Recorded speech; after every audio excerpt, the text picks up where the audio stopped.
Not just సనాతన ధర్మం, మిగతా మతాలు కూడా అవే చెప్తున్నాయి. ఓకే. ఇది నిజమా అబద్ధమా అనే చర్చకు వెళ్ళి అక్కడ తర్కబద్ధంగా మనం వాదించుకునే ప్రయత్నం చేయటం కంటే, అరే మంచి చేస్తే నువ్వు చనిపోయిన తర్వాత కూడా బాగుంటావు, చెడు చేస్తే నువ్వు చనిపోయిన తర్వాత కూడా ప్రశాంతంగా ఉండలేవు అనేది తీసుకోవటం వల్ల బతికున్న ప్రతివాడు కూడా అరే ఎందుకు వచ్చింది, అందరికీ మంచి చేద్దాం, నలుగురితో మంచి అనిపించుకుని పోదాం అని ఆలోచిస్తాడు. దానివల్ల నలుగురికి మంచి జరుగుతుంటే సమాజానికి మేలే కానీ కష్టం నష్టమేం లేదు కదా. అవును. మరి అలాంటప్పుడు అంటే ఇందులో ఉన్నటువంటి విచిత్రమైన విషయం ఏంటంటే చచ్చిపోయిన తర్వాత నరకానికి వెళ్ళడం, చచ్చిపోయిన తర్వాత స్వర్గానికి వెళ్ళడం అనేది కొంచెం విచిత్రం అనిపిస్తలేదా మీకు? ఏం విచిత్రం అనిపించట్లేదండి. మన మనసు చనిపోయిన తర్వాత కూడా ఈ స్వర్గ నరకాలు ఎక్కడ ఉంటాయి చెప్పగలుగుతారా లలిత్ గారు మీరు? అదేనండి, గ్రంథాల ప్రకారం చూసుకుంటే ఒకటి పాతాళంలోనూ ఒకటి ఆకాశంలోనూ ఎక్కడో ఉంటాయని చెప్పేసి అంటారు. లేదు ఇంకొంతమంది తత్వవేత్తలు బట్టి చూసుకుంటే స్వర్గం నరకం ఎక్కడా లేదు, నీ మనసులోనే ఉంది, నీ అంతరాత్మే నీకు స్వర్గం నరకం. నువ్వు జీవించినంతకాలం మంచి పనులు చేసి చనిపోయేటప్పుడు ఒక రీల్ వేసుకుంటే చనిపోయే నిమిషం ముందు అమ్మయ్య నా వల్ల ఇంతమందికి మేలు జరిగింది, నా వల్ల ఇంతమంది బాగుపడ్డారు అని తలుచుకొని ప్రశాంతంగా చనిపోతే అదే స్వర్గం. లేదు జీవితం బతికున్నంత కాలం అన్ని ఎద పనులే చేశారు, నా వల్ల ఇంతమంది బాధపడ్డారు, ఒక్కడు కూడా నన్ను మంచివాడు అనట్లేదు అంటూ మానసిక క్షోభతో చచ్చిపోతే అదే నరకం అనుకునే వాళ్ళు కూడా ఉన్నారు. కానీ చచ్చిపోయిన తర్వాత నరకానికి పోతే నూనెలో వేంపుడు, సూదులతో గుచ్చుడు, ఇవి ఏదో సినిమాల కుంభాపానం ఇంకోటి ఇంకోటి ఇంకోటి ఉంటాయి కదా. అవునండి, ఇవన్నీ అయితే అసలు అదే చెప్తున్నాయి కదా, ఎందుకంటే అది పొయ్యి చూసొస్తే కానీ నాకు తెలియదు, నేను పోలేదు, నేను చూడలేదు. గ్రంథాల ఆధారంగా అదే చెప్తున్నాను, గ్రంథాల ఆధారంగా చూసుకుంటే గనక స్వర్గము నరకము ఉంది. ఆ స్వర్గం నరకంలో కూడా ఎట్లా ఉంటుందంటే, నరకంలో చేసే శిక్షలు, నువ్వు అత్యాచారాలు చేస్తే ఒక రకమైన శిక్ష, అక్రమ సంబంధాలు పెట్టుకుంటే ఒక రకమైన శిక్ష, దొంగతనాలు చేస్తే ఒక శిక్ష, లేకపోతే హత్యలు చేస్తే ఒక శిక్ష, లేదు జంతువుల్ని హింసిస్తే జంతువుల్ని హింసించినందుకు కలిగేదానికి ఒక శిక్ష అని చెప్పారు. ఈ శిక్షలు అక్కడ పడతాయా లేదా అనేది చూసుకుంటే కనుక వెళ్ళి చూసొచ్చిన వాళ్ళు లేరు. ఎందుకంటే స్వర్గానికి వెళ్ళిన తర్వాత లేదా నరకానికి వెళ్ళిన తర్వాత మళ్ళీ భూమి మీదకి వచ్చి వాటి గురించి డిస్క్రిప్షన్ ఇచ్చేవాళ్ళు, అనాలిసిస్ చేసేవాళ్ళు ఉండరు. ఒకవేళ మరుసటి జన్మ తీసుకుని భూమి మీదకి వచ్చినా కూడా పూర్వజన్మ స్మృతులు వాళ్ళకి ఉండవు. కానీ ఒకటి గుర్తుపెట్టుకోండి, ఈ పనులు చేస్తే నీకు పైన ఇంత కష్టపడతావు అని తెలిస్తే భూమి మీద వాడు ఆ తప్పులు చేయకుండా ఉంటాడు అనే భావన మంచిగా చెడ, దానివల్ల సమాజం బాగుంటుందా బాగోదా? మరి ఇంకా దాని గురించి అంత డిస్కషన్ ఎందుకు? లలిత్ కుమార్ హిందూ దేవతలను అడ్డం పెట్టుకొని హిందూ దేవతలను ఇంకోటి చేసి ఎంత చేసినా ఎవరిని ఏమనడు. ఒక క్రైస్తవుడో లేకపోతే ఒక ముస్లిమో చిన్న తప్పు చేసినా కూడా లలిత్ కుమార్ పోయి వాళ్ళ మీద కేసులు పెట్టే కార్యక్రమాలు చేస్తాడు అని అంటే ఏమంటారు మీరు? కొంతవరకే నిజం అంటానండి. ఎందుకంటే హిందూ దేవీ దేవతల విషయంలో తప్పుడు కూతలు కూసిన దొంగ స్వామీజీల విషయంలో మేము కేసులు పెట్టాం, మేము పోరాటం చేసాం. అంతేకాదు హిందూ దేవాలయాలని తమ కబంధ హస్తాల్లో పెట్టుకుని హిందూ దేవాలయాలని ఆగం చేస్తున్న ప్రభుత్వ శాఖలు ఏవైతే ఉన్నాయో వాటి మీద మేము చట్టపరంగా పోరాటం చేస్తూ ఉన్నాం. దీంతో పాటు మా ధర్మాన్ని అవమానం చేస్తున్న బయట వాళ్ళు ఎవరైతే ఉంటారో, వాళ్ళు క్రైస్తవులు కావచ్చు, ముస్లింలు కావచ్చు, నాస్తికులు కావచ్చు, వాళ్ళ విషయంలో కూడా మేము చట్టపరంగా వెళ్తాము. అంతేకాకుండా వాళ్ళ విషయంలో చట్టపరంగానే కాకుండా అవసరమైతే వాళ్ళకి వీడియోల ద్వారా యూట్యూబ్ ద్వారా సమాధానాలు కూడా చెప్తా ఉన్నాం. కేవలం యూట్యూబ్ వీడియోలు చేస్తున్నాం కాబట్టి క్షేత్రస్థాయి పోరాటం చేయట్లేదు అని కాదు, అచ్చగా క్షేత్రస్థాయి పోరాటం చేస్తున్నాం కాబట్టి యూట్యూబ్ లేకపోతే సామాజిక మాధ్యమాల్లో వేస్ట్ అని కూడా నేను అన్ను. యుద్ధం జరిగేటప్పుడు 4 రకాల సైన్యాలు ఉంటాయి, గజ రథ త్వరగా పదాతి దళాలని చెప్పేసి. అంటే కొంతమంది ఏనుగుల మీద యుద్ధం చేస్తారు, కొంతమంది రథాల్లో కూర్చొని చేస్తారు, కొంతమంది కాలిబాట మీద చేస్తూ ఉంటారు కాళ్ళ మీద నిలబడి, ఇంకొంతమంది గుర్రాల మీద నిలబడి యుద్ధం చేస్తారు, ఇంకొంతమంది ఒంటెలు, రకరకాల సైన్యాలు ఉంటాయి. యుద్ధం జరిగేటప్పుడు అన్ని రకాల సేవలు కావాలి, అన్ని రకాల సైన్యాలు కావాలి. అట్లాగే యుద్ధంలో పాల్గొంటున్న వాళ్ళకి పక్కనే కూర్చుని మంచినీళ్ళు అందించడానికి, ఆహారం చేసి పెడతానికి దానికి కూడా వ్యవస్థ ఉంటారు. వాళ్ళు ఆయుధం పట్టలేదు కాబట్టి వాళ్ళు యుద్ధం చేయట్లేదని కాదు, ఆయుధం పడుతున్న వాడికి సహకరించడం కూడా యుద్ధమే. అలా నాతో పాటు యుద్ధం చేస్తున్న వాళ్ళు కొన్ని లక్షల మంది ఉన్నారు. నాతో ప్రత్యక్షంగా పాల్గొనే వాళ్ళు కొంతమంది అయితే, ప్రత్యక్షంగా పాల్గొనలేక నాకు వెనక నుండి సహకారం అందిస్తున్న వాళ్ళు కొంతమంది, వీళ్ళందరూ కూడా ఉన్నారు. కాబట్టి యుద్ధం ఇలాగే జరగాలి అని రూల్ ఏం లేదండి, అన్ని పక్కల నుంచి అన్ని రకాలుగా జరగాలి అని చాలా మంది చెప్తా ఉంటారు. ముందు ఒకళ్ళ మీద యుద్ధం చేయండి, తర్వాత మిగతా హిందూ పక్షపాతులనేమో క్షమించి హిందూ పక్షేతరులనేమో మీరు క్షమించరని నేను ఎందుకు అన్నానంటే చెప్తా. ఇప్పుడు మీకు డేరా బాబా తెలుసా? తెలుసండి. నిన్ననో మొన్ననో ఫెరోల్ మీద బయటకు వచ్చాడు, మీరేం ఖండించలేదు. Dera Baba first of all Hindu కాదండి, డేరా బాబా ఒక సిక్కు గురువు. అతను హిందుత్వానికి సంబంధించిన వాడు కాదు. హిందుత్వానికి సంబంధించిన వాళ్ళ విషయాన్ని మీరు తీసుకుంటే గనక ఇక్కడ రమణానంద అని చెప్పేసి ఒక మహర్షి అని చెప్పేసి ఉంటాడు. అతను వేదయజ్ఞం పేరుతో వేద మంత్రాన్ని, ఒక మంత్రాన్ని 2000కి 5000కి అమ్ముతాను అని చెప్పేసి అంటే అతని మీద కేసులు పెట్టాం, పోరాటం చేసాం. అలాగే రాముల వారిని, ఆంజనేయ స్వామి వారిని అవమానిస్తూ వీడియోలు చేస్తే అతని మీద పోలీస్ కంప్లైంట్లు ఇచ్చాం. అలాగే హిందూ సంస్థల పేరుతోటి కొంతమంది స్వామీజీలు ఇంకా ఆడవాళ్ళని ఇబ్బంది పెడతా ఉంటే వాళ్ళ మీద మేము పోరాటం చేసాం. కొన్ని పోరాటాలు పబ్లిక్గా చేసాం, కొన్ని సైలెంట్గా వెళ్ళి వాళ్ళతో మాట్లాడి పెచ్చనాటకాలు వేయొద్దని చెప్పి వార్నింగ్లు ఇవ్వడం కూడా జరిగింది కొంతమందికి. మేము ఎవరిని క్షమించేది ఏముండదు. కాకపోతే సొంత వాడికి ఇచ్చేటప్పుడు కొన్నిట్లో ఏం చేస్తామంటే బయటికి రావు కొన్ని వార్తలు, అంతే తేడా. అదే క్రైస్తవ్యానికి సంబంధించి, ఇస్లాంకి సంబంధించి అయితే వాళ్ళు చేస్తున్న తప్పుల్ని, వాళ్ళు మా మీద చేస్తున్న దుష్ప్రచారాన్ని మేము బాహాటంగా విమర్శిస్తాం, బాహాటంగా ఖండిస్తాం. కాబట్టి అది 10 మందికి తెలుస్తుంది. మేము బజార్లో ఎట్లయితే శుభ్రం చేసుకుంటామో మా ఇంటిని కూడా అంతే శుభ్రం చేసుకుంటూ ఉంటున్నాం. అంతేగాని వీధులు ఊడుస్తున్నాం కదా అని వీధుల్లో ఊడ్చేసిన చెత్త అంతా తెచ్చి మా ఇంట్లో పెట్టుకోవట్లే. మా ఇంట్లో ఉన్న చెత్తను కూడా తీసేస్తున్నాం. లలిత్ గారు, నేను ఒక క్వశ్చన్ అడగాలి మిమ్మల్ని. మీరు జ్యోతిష్యాలు నమ్ముతారా? 100% నమ్ముతా. జ్యోతిష్యం అనేది శాస్త్రం కదండి, ఖచ్చితంగా నమ్ముతాను నేను. జ్యోతిష్య శాస్త్రాన్ని నమ్ముతా. జ్యోతిష్యం శాస్త్రం చెప్పే కొంతమంది వ్యక్తులు పెద్ద దొంగలు అని అంటే ఏమంటారు? ఖచ్చితంగా ఒప్పుకుంటాను. ఆ మాట కూడా ఒప్పుకుంటారు మీరు? ఒప్పుకుంటా. ఎందుకంటే జ్యోతిష్యం అంటే చాలా మందికి ఏమైపోయిందంటే ఈ రోజున జాతకాలు చెప్పటం, లేకపోతే చూసేసి శని 6వ ఇంట్లో ఉన్నాడు, 7వ ఇంట్లో ఉన్నాడు, పక్కింట్లో ఉన్నాడు, ఎదురింట్లో ఉన్నాడు అని చెప్పేసి ఏదో చెప్తా ఉంటారు. నేను వాస్తవంగా చెప్తున్నా అండి, ఈ నవగ్రహాలు ఏవైతే ఉన్నాయో, నవగ్రహాలు 12 రాసులు 27 నక్షత్రాలు, వీటికి సంబంధించినది జ్యోతిష శాస్త్రం. కానీ జ్యోతిష శాస్త్రం అంటే కేవలం వ్యక్తుల యొక్క జాతకాలు చెప్పి ఎవడో పొట్టబోసుకోవటం కాదు, లేకపోతే వ్యక్తుల యొక్క జాతకాలు చెప్పి వాడిని భయపెట్టి వాడి దగ్గర నుంచి దోచుకోవటం కాదు. జ్యోతిష్యం అంటే ఖగోళము, గణితము యొక్క సమ్మిళిత శాస్త్రం అది. అందులో ఖగోళం అంటే ఆస్ట్రానమీ, గణితం అంటే మ్యాథమెటిక్స్. ఈ రెండింటిని విశ్లేషణ చేసేసి భూమి మీద ఉపద్రవాలు ఎప్పుడు వస్తాయి, కాలాలు ఎప్పుడు మారుతాయి, గ్రహణాలు ఎప్పుడు వస్తాయి, పౌర్ణమి లేకపోతే తిథులు ఎప్పుడు సంక్రమిస్తాయి, లేకపోతే సూర్యుడి యొక్క సంక్రమణం ఎప్పుడెప్పుడు జరుగుతుంది, మకర సంక్రమణము, మేష సంక్రమణం ఇట్లాంటివి ఎప్పుడు జరుగుతాయి, భూమి మీద భూకంపాలు కావచ్చు, తుఫాన్లు కావచ్చు, వరదలు కావచ్చు, ఇట్లాంటి ఉపద్రవాలు ఎప్పుడు వస్తాయి, ఇవన్నీ చెప్పటం జ్యోతిష్యం.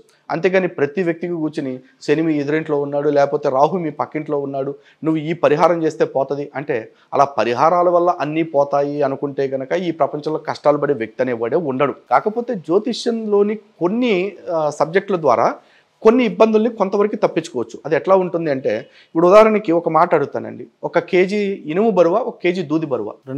రెండు ఈక్వల్లే కదా అని చెప్పేసి 1 కేజీ దూదితో ఒకరిని కొడతాను, 1 కేజీ ఇనుముతో ఒకరిని కొడతాను. రెండింటి దెబ్బ ఒకేలా ఉంటుందా? ఉండదు. జస్ట్ లైక్ జ్యోతిష్యం కూడా అంతే, రెండు సమానమే. కానీ కొన్ని రకాల నియమాలు పాటించడం వలన రాయితో పోవాల్సిన దెబ్బ దూదితో పోతుంది. అంటే ప్రమాదం యొక్క ఇంటెన్సిటీ తగ్గుతుంది. అందుకే చాలామంది చెప్తూ ఉంటారు శనేశ్వరుడు, శనిపీడ, లేకపోతే ఏదో కీడు అది ఇదని చెప్పేసి. శని అంటే ఏమిటండి? మీ జీవితంలో మీరు చేసే పనుల యొక్క ప్రతిఫలమే శని. దానికి వేరే ఎగ్జామ్షన్ ఏం లేదు. మీ వల్ల 10 మందికి హాని జరిగింది అంటే మీరు ఆ ఫలితాన్ని తిరిగి అనుభవిస్తారు.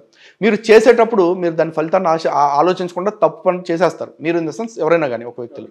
కానీ దాని ప్రతిఫలాన్ని తిరిగి అనుభవించేటప్పుడు ఏమనుకుంటాడు, అయ్యో నేను అసలు ఎవరికి అన్యాయం చేయాలా, చీమకు కూడా హాని తలపెట్టాల, నాకు ఎందుకు ఇన్ని కష్టాలు అనుకుంటాడు. ప్రతి మనిషికి ఉండే ఒక వీక్నెస్ ఏంటి అంటే, నేను చేసే తప్పు నాకు కనపడదు, కానీ ఎదటోడు నాకు ఏది చేసినా కూడా అది నాకు తప్పులాగే అనిపిస్తూ ఉంటుంది. దీన్ని చాలా మంది శనిపేడు అనుకుంటారు. ఏదైనా చిన్న కష్టం రాగానే ఎవరో నేను ఒక విషయం అడుగుతా, అప్పుడే పుట్టిన పిల్లవాడు చచ్చిపోతాడు, ఆయన ఇంకేం చేయలే, ఆయన తప్పు చేయలే, పాపం చేయలే, పుణ్యం చేయలే, ఏం చేయలే, చచ్చిపోయాడు కదా, చనిపోయాడు. ఏంది అది? పూర్వజన్మ ఫలం అంటారా? ఖచ్చితంగా అంతే. ఎందుకంటే కర్మల గురించి సనాతన ధర్మం మాత్రమే చెప్తుంది. కర్మ సిద్ధాంతంలో ఎట్లా ఉంటుందంటే 3 రకాల కర్మల గురించి చెప్తారు. సంచిత, ప్రారబ్ధ, అగామి కర్మలు అని చెప్పేసి.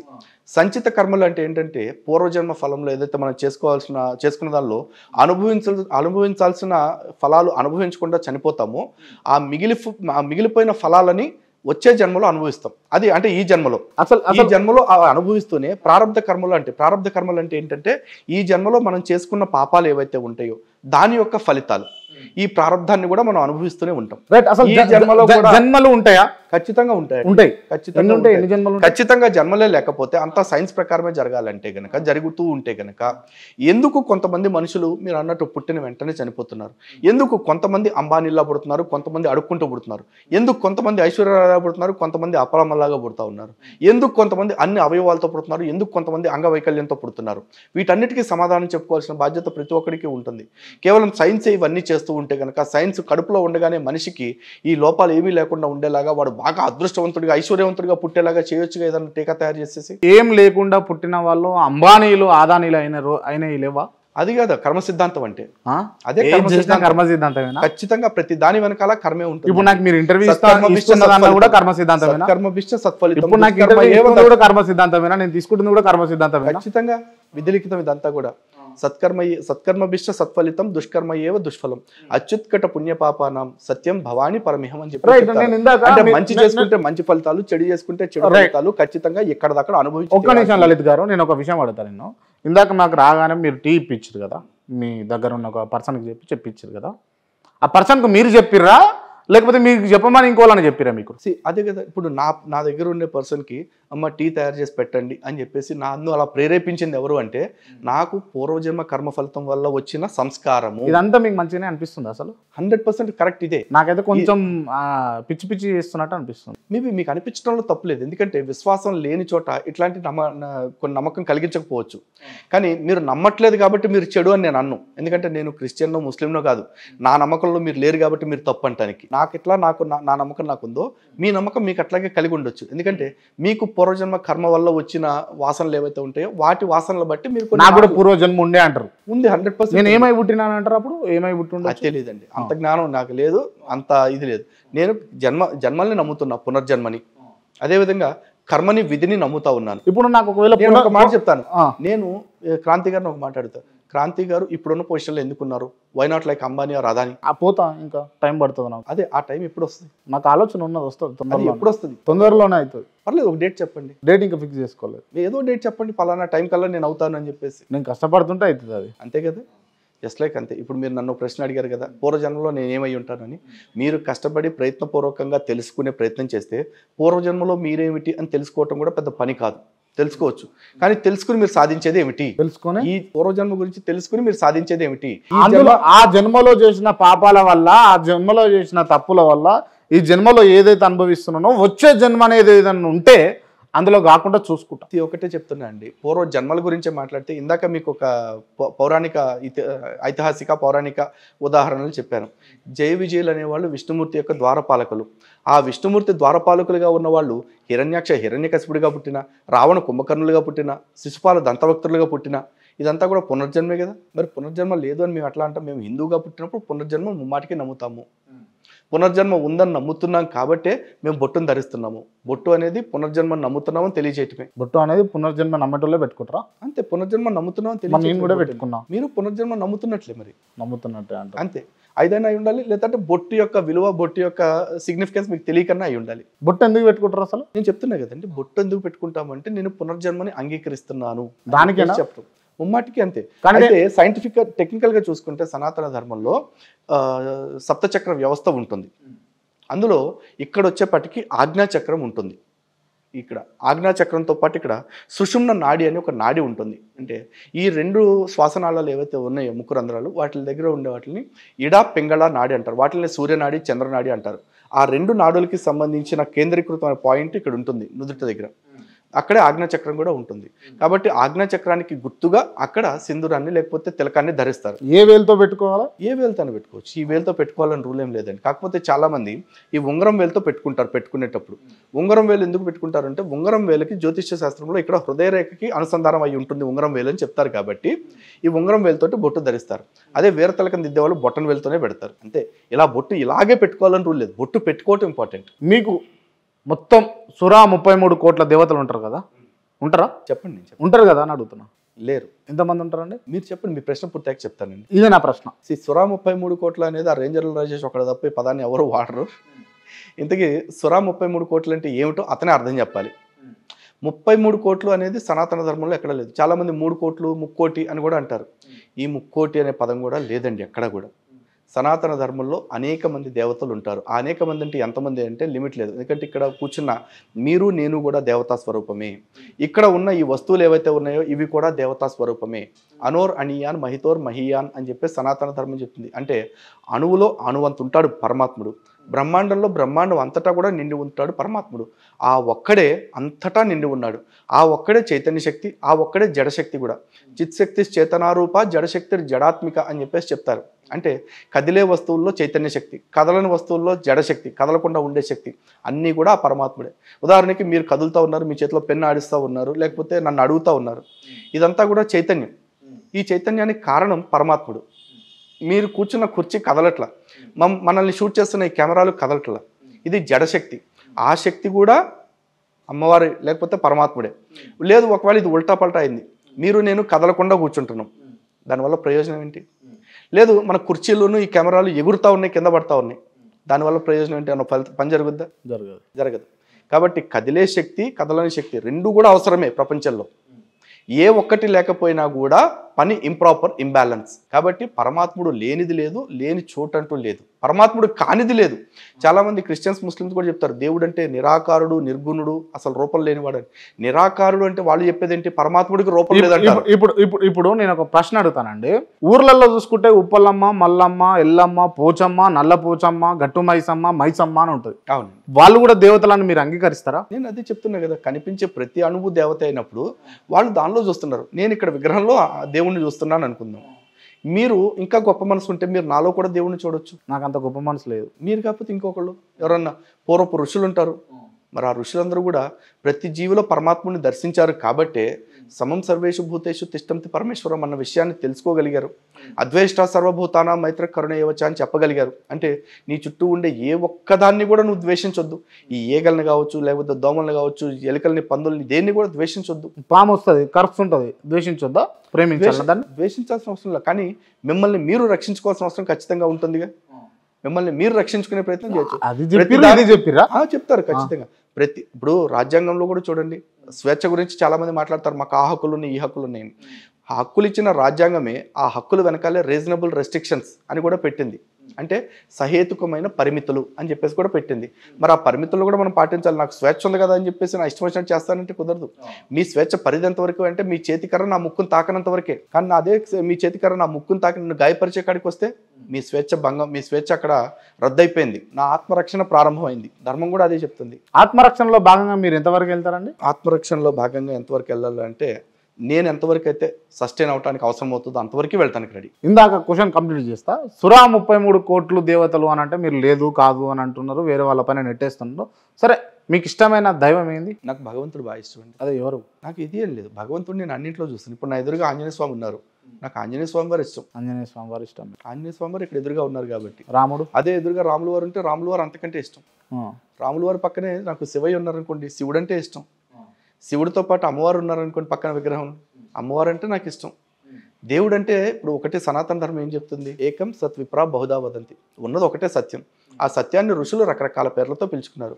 ఆ రకరకాల పేర్లతో పిలుచుకున్నారన్న విషయం నాకు తెలిసినప్పుడు ఎల్లమ్మైనా, పోచమ్మైనా, మైసమ్మైనా, దుర్గమ్మైనా, శివుడైనా, విష్ణువైనా, కృష్ణుడైనా, రాముడైనా, హనుమంతుడైనా, నరసింహస్వామైనా, వినాయకుడైనా, సుబ్రహ్మణ్య స్వామైనా, సూర్యుడైనా, చంద్రుడైనా, ఎవరైనా సరే నాకు అందరి పట్ల ఒకేలాంటి భావన ఉంటుంది. ఒకళ్ళ పట్ల ఎక్కువ కాదు, ఒకళ్ళ పట్ల తక్కువ కాదు, అందరినీ నేను సమానంగా చూస్తాను. అది నా ధర్మం. ధర్మం మీకు ఇదే నేర్పించింది అని అంటారు? 100% అన్నిటినీ సమానంగా చూడమని నేర్పింది.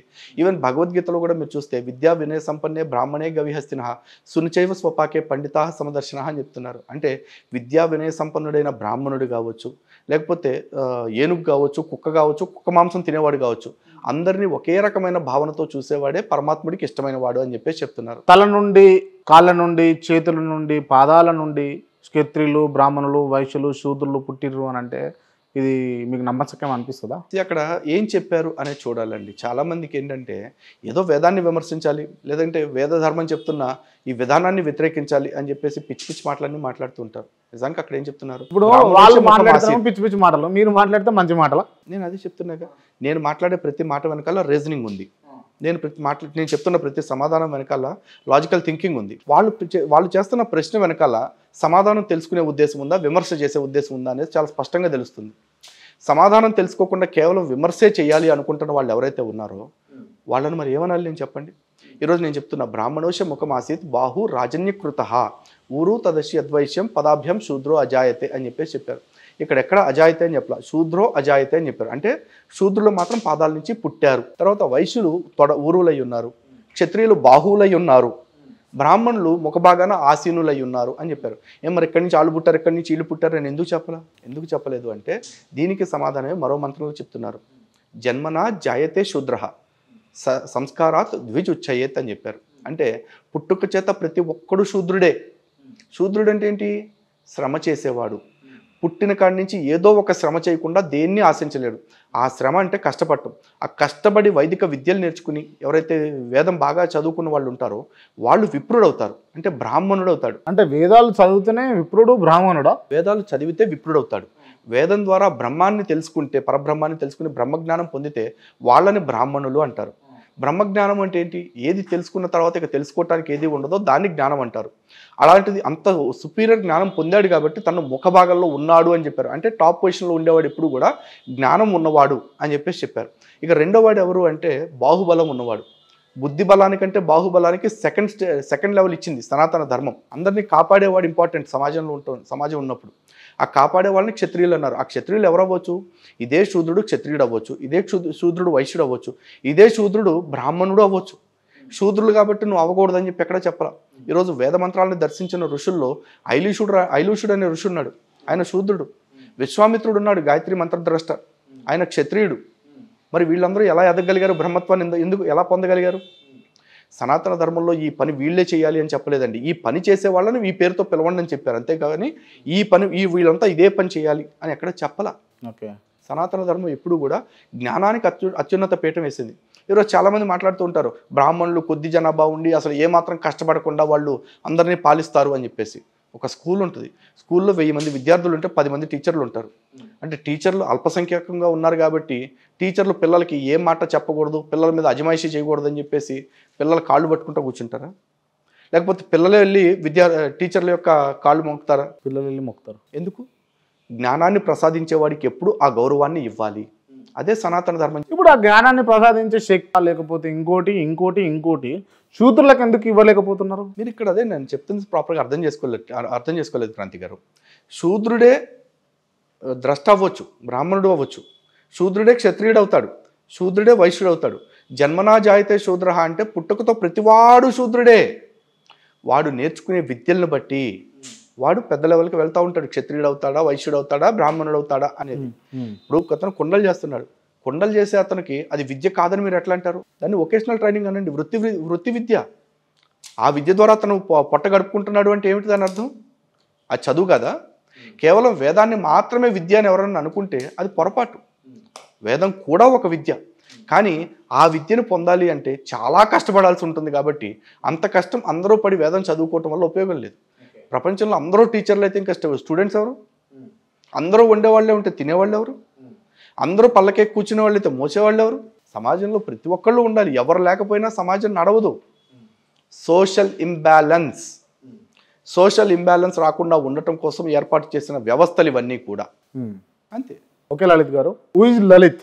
ఏం చెప్తారు మీరు? స్ట్రైట్ అవే ఒకటే ఆన్సర్ అండి. లలిత్ కుమార్ అంటే హిందుత్వవాది, తన ధర్మం కోసం ప్రాణాలు ఇవ్వటానికి సిద్ధంగా ఉన్న వ్యక్తి, ప్రాణాలు తీయటానికి కూడా సిద్ధంగా ఉన్న వ్యక్తి అని నేను చెప్పాను అనుకోండి, రాజ్యాంగం పర్మిట్ చేయదంటారు, నా భావ స్వాతంత్రం కూడా కొంతవరకే నాకు ఉంటుందంటారు. కాబట్టి నేను ఆ మాట చెప్పట్లా, కానీ చెప్పకపోయినా నా మనసులో ఆ ఫీలింగ్ ఉంది, దేనికైనా రెడీ. ఓకే, మీరు క్రైస్తవునిగా మారడానికి మొదటి కారణం ఏంది? ప్రలోభం. ఎవరు ప్రలోభ పెట్టారు మిమ్మల్ని? చదువు బాగా వస్తుంది, నువ్వు రోజు ప్రార్థన చేసుకుంటే అంటూ ఒక పెద్ద ఆవిడ చెప్పిన మాట. ఓకే, నిజంగానే 2 నిమిషాలు మోకాలు దండేసుకుంటే నాకు ర్యాంకులు మంచిగా వస్తాయి, నాకు చదువు బాగా వస్తుంది అనుకుంటే తప్పేముంది అని చెప్పేసి తెలిసి తెలియని వయసులో నేను ఒక ప్రలోభానికి గురయ్యాను. ఏ వయసులో? 17 years. మళ్ళీ తిరిగి హిందువుగా ఎప్పుడు మారారు? 26th year మారాను. 26. అవును, మీరు క్రైస్తవునిగా ఉన్నప్పుడు మీరు బాప్తిసం అనేది తీసుకున్నారా? తీసుకున్నాను. బాప్తిసం తీసుకున్నారు మీరు? తీసుకున్నాను. ఓకే, బాప్తిసం తీసుకొని కూడా మళ్ళీ ఇళ్ళకి రావద్దు, వస్తే మంచిది కాదని అంటారు కదా. ఏం మంచిది కదండి, ఏం చేస్తాడు వీళ్ళు క్రిస్టియన్స్ ఒక విచిత్రమైన మాట చెప్తూ ఉంటారు, నువ్వు వెనక్కి పోతే నీకు దేవుడు శిక్ష పడితే దేవుడు ఉగ్రతకు గురవుతావు, అది ఇది అని చెప్పేసి అంటాడు. మరి ఆ బ్లాక్మెయిలింగ్కి భయపడితే ఎంతకాలం అక్కడ ఉంటానండి? నేను ఎప్పుడు నాకు ఏదన్నా నచ్చలేదన్నా కూడా దేవుడు ఉగ్రత నా మీదకి వస్తుంది. ఒకవేళ లలిత్ అనే వ్యక్తి అదే క్రిస్టియానిటీలో ఉండుంటే ఈ పార్టీకి ఓ ఎమ్మెల్యేనో ఎంపీఓ అయ్యేటోడు అని నేను అంట. మీరు ఏమంటారు దానికి? హైపోథసిస్ అండి, ఊహాజంతం అంతా. ఎందుకంటే నేను అక్కడ ఉంటే అనుకుంటే కనుక అనుకోవటానికి ఏముంది, నేను కనుక ప్రధానమంత్రి అయితే అని ఊహించుకున్నట్టే ఉంటుంది. ఊహలకి పెద్ద వాల్యూ లేదు. వాస్తవం ఇప్పుడు ఏం జరుగుతుంది అదే. ఇందాక భవిష్యత్తు గురించి అడిగినప్పుడు కూడా నేను అదే చెప్పాను. భవిష్యత్తు ఎలా ఉంటుందో నా చేతుల్లో లేదు, మీ చేతుల్లో లేదు. అలాగే వర్తమానంలో కూడా ఇలా జరిగి ఉంటే అంటే మేబీ అప్పుడు అలాగే ఉండుంటే నేను ఇంకా మంచి చదువులు చదువుకునేవాడినేమో, చదువుకోలేకపోయాను కదా. అంతే. అదే మీ సమాధానమా? అంతే. లలిత్ గారు, హిందూ జనశక్తి సంస్థ పెట్టి మీరు ఎన్నో కార్యక్రమాలు చేస్తూ ఉన్నారు. ఏడ కూడా హిందువులకు కొంచెం చీమంత హాని జరిగినా కూడా హిందూ ధర్మానికి కానీ ఇంకేమైనా కూడా పోతురు, మీరు కొట్లాడుతారు, కేసులు పెడుతారు, అదంతా ఒక విషయం. అయితే అసలు హూ ఈజ్ లలిత్? లలిత్ ఎవరు? లలిత్ పుట్టింది ఎక్కడ, పెరిగింది ఎక్కడ అన్న విషయాలు మాకు కావాలి. ఒకటండి, లలిత్ కుమార్ ఒక సాధారణ రైతు కుటుంబంలో పుట్టాడు. మా తాతగారు వాళ్ళు అందరూ రైతులే. వ్యవసాయమే మాది ప్రధాన ఆదాయ వనరు. అయితే మా నాన్నగారు వ్యవసాయాన్ని విడిచిపెట్టి ఈ మిలిటరీలోకి వెళ్ళటం జరిగింది. ఆర్మీలో ఒక 17 సంవత్సరాలు వర్క్ చేశారు. మీ నాన్నగారు? నాన్నగారు. ఓకే. మేము పుట్టింది కృష్ణా జిల్లా హనుమాన్ జంక్షన్ దగ్గర ఒక పల్లెటూరులో. మా నాన్నగారు మిలిటరీ నుంచి వచ్చిన తర్వాత లైఫ్ ఇన్సూరెన్స్ కార్పొరేషన్ ఆఫ్ ఇండియాలో కొన్నాళ్ళు జాబ్ చేశారు. ఓకే. రీసెంట్గా 2019లో కాలం చేశారు వారు. ఓకే. నా స్టడీస్ అంతా కూడా కృష్ణా జిల్లా నూజివీడ్లోనే జరిగాయి. నూజివీడ్లో చదువుకున్నారు. అమ్మగారు? అమ్మగారు హోమ్ మేకర్, అంతే, హౌస్ వైఫ్. ఓకే. మీకు ప్రస్తుతం అందరం కలిసే ఉంటాం. ఎంతమంది మీరు? నేను, మా అమ్మ, నాకు ఒక చెల్లెలు, తను ఇప్పుడు మా ఇంటి దగ్గర ఉంటారు. నా భార్య, నా కొడుకు, అంతే. ఇక్కడ నాకు ఇంతకు ముందు దాకా ప్రింటింగ్ ప్రెస్ ఒకటి ఉండేది కోవిడ్కి ముందు వరకు కూడా. కోవిడ్లో ఆ ప్రింటింగ్ ప్రెస్ తీసేయాల్సి వచ్చింది. తీసేసి ఇక్కడ వికారాబాద్ దగ్గర కొంత ల్యాండ్ లీజ్కి తీసుకున్నాం, వ్యవసాయం చేస్తున్నాం. వ్యవసాయం చేస్తారు. ఏం పండిస్తారు ఎక్కువ మీరు? కూరగాయలను, పూలు అండి. మళ్ళీ మార్కెట్ కూడా మీరే చేస్తారా? లేదండి, అక్కడ తోటకాడికి వచ్చి వాళ్ళే కొనుక్కొని వెళ్ళిపోతారు. టమాటాలు ఏమన్నా వేసిరా మీరు? వేసిరా? మరి మంచి లాభాలు వచ్చి ఉండాలా మీకు? బాగుంది. బాగుందా? బాగుంది. ఓకే. ప్రస్తుతం అదే చేస్తూ ఉన్నాం, వ్యవసాయం ఒకటే. మా నాన్నగారు జై జవాన్, నేను ఇప్పుడు జై కిసాన్ ప్రస్తుతానికి. ప్రింటింగ్ ప్రెస్ ఎందుకు తీసేయాల్సి వచ్చింది అంటే కోవిడ్లో కొన్ని లాసెస్ రావటం జరిగింది. దాంతోపాటు ఏంటంటే నాకున్న ఫీల్డ్లో కొన్ని రకాల పనులు, బైండింగ్ కావచ్చు, ఫాయిలింగ్ కావచ్చు, లేకపోతే లామినేషన్, ఇట్లాంటివన్నీ కూడా ఎక్కువ అన్యమతస్తులు చేస్తూ ఉన్నారు. సో వాళ్ళ మీద నేను డిపెండ్ అవ్వాల్సి వస్తుంది. సో నాకు ప్రతిసారి వాళ్ళ మీద డిపెండ్ అవ్వాల్సిన అవసరం నాకు లేదు. సో అందుకని చెప్పేసి ఆ ప్రెస్ని కంప్లీట్గా ఆపేయటం జరిగింది. ఓకే. ఆపేసి పూర్తి స్థాయిలో వ్యవసాయం చేస్తున్నాను. ఓకే. ఇప్పుడు లైఫ్ అంతా తాఫీ జరుగుతుందా మీది? అంతే. హిందూ జనశక్తి అని చెప్పేసి కూడా ఒక యూట్యూబ్ ఛానల్ ఉన్నట్టుంది మీకు? అవునండి, ఉంది. మీరే లీడ్ చేస్తుంటారు? అవునండి. ఇంకా అది దానివల్ల ఏమైనా డిపెండ్ అవుతుందా దానిపైన మీరు? హిందూ జనశక్తి యూట్యూబ్ ఛానల్లో ప్రస్తుతం ఒక 2,57,000 మంది సబ్స్క్రైబర్స్ ఉన్నారండి. వీడియోస్ అంటే రెగ్యులర్గా కాదు, రోజు లేకపోతే 2 డేస్కి ఒకసారి, 3 డేస్కి ఒకసారి అట్లా పెడుతూ ఉంటాము. ఓకే. దానివల్ల రెవెన్యూ ఏదైతే వస్తుందో అది ఇక్కడ రెంట్ కావచ్చు, లేకపోతే ఎంప్లాయీస్ శాలరీ కావచ్చు, వీటికి సరిపోతూ ఉంటుంది. ఓకే. అంతే. దళిత్కు పెద్దగా ఇబ్బందులు ఏం లేవు, ఆర్థిక ఇబ్బందులు ఏం లేవండి. ఏంది మీ జీవిత ఆశయం ఏంది? నా వల్ల ఎంతవరకు వీలవుతుందో సనాతన ధర్మానికి అంతవరకు మేలు చేయాలి. ఎందుకంటే మనిషి ఎప్పుడు దాకా ఉంటాడో ఎవరికీ తెలియదు. ఈరోజు పోవచ్చు, రేపు పోవచ్చు, ఇంకా నెక్స్ట్ నిమిషంలో పోవచ్చు. ఎప్పుడు పోతాం అనేది పక్కన పెట్టండి. పోతాం అయితే పక్క, ప్రతి మనిషి పోతాడు. కానీ పొయ్యేలోపు ధర్మానికి ఏదో ఒకటి చేసిపోవాలి, అది నా కోరిక. లలిత్ గారు, ఇవన్నీ విషయాలు పక్కన పెడితే ఇప్పుడు ఉన్నటువంటి వ్యవస్థలో రాజకీయ వ్యవస్థ భ్రష్టు పట్టిపోయిందా అన్న క్వశ్చన్ మీ వరకు వస్తే మీరు ఏం ఆన్సర్ చెప్తారు? భ్రష్టు పట్టిపోయింది అనే మాట చాలా పెద్ద మాట అవ్వచ్చేమోనండి. ఎందుకంటే నాకు పాలిటిక్స్ మీద పెద్ద అవగాహన లేదు కాబట్టి శాంతం భ్రష్టు పట్టిపోయిందని నేను అన్ను. కానీ రాజకీయ నాయకుల తీరైతే సవ్యంగా లేదు.